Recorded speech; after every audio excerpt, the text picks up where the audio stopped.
정부는 절대적으로 여러분들이 잘 먹고 잘 살길 바라는 단체가 아닙니다. 대한민국 경제 사이클이 잘 돌아가도록 밸런스를 유지시키는 사람들이에요. 결국 여러분들이 이 고리를 스스로 끊어내지 않는다라고 하면은 우리는 영원히 일을 하는 쳇바퀴 삶을 살아야 된다는 거예요.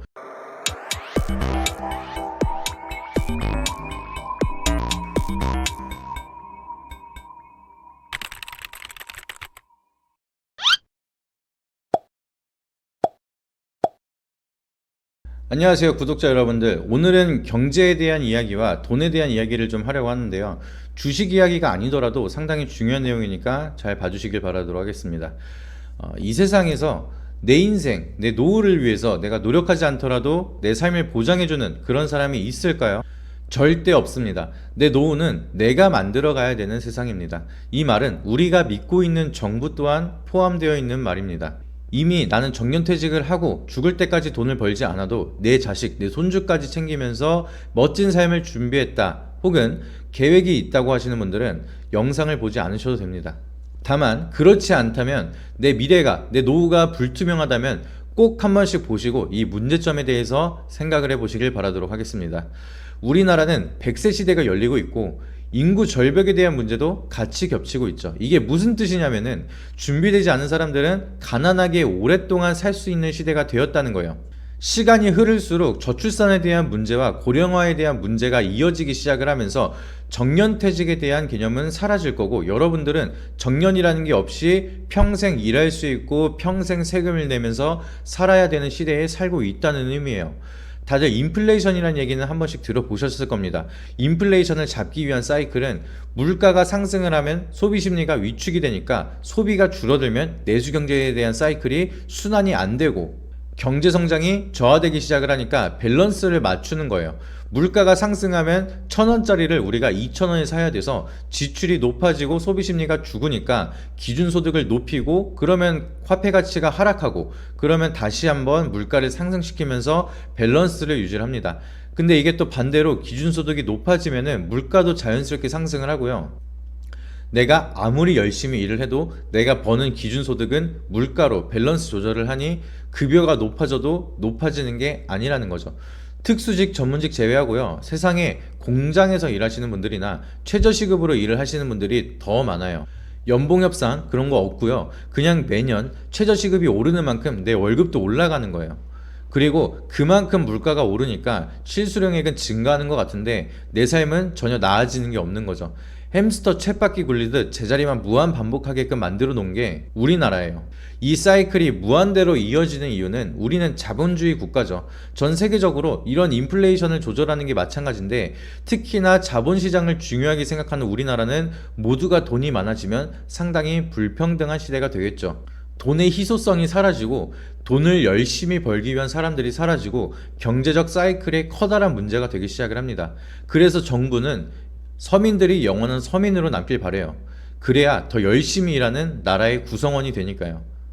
그리고 또 정치적으로 서민들을 통제하기가 더 쉽습니다. 대한민국의 대부분의 인원 구성은 서민이죠. 서민은 신분적 특권을 갖지 못한 일반 사람들을 서민이라고 칭하는데, 저소득층을 이야기하는 게 아니고요, 평범한 모든 사람들을 서민이라고 이야기를 하고 있어요.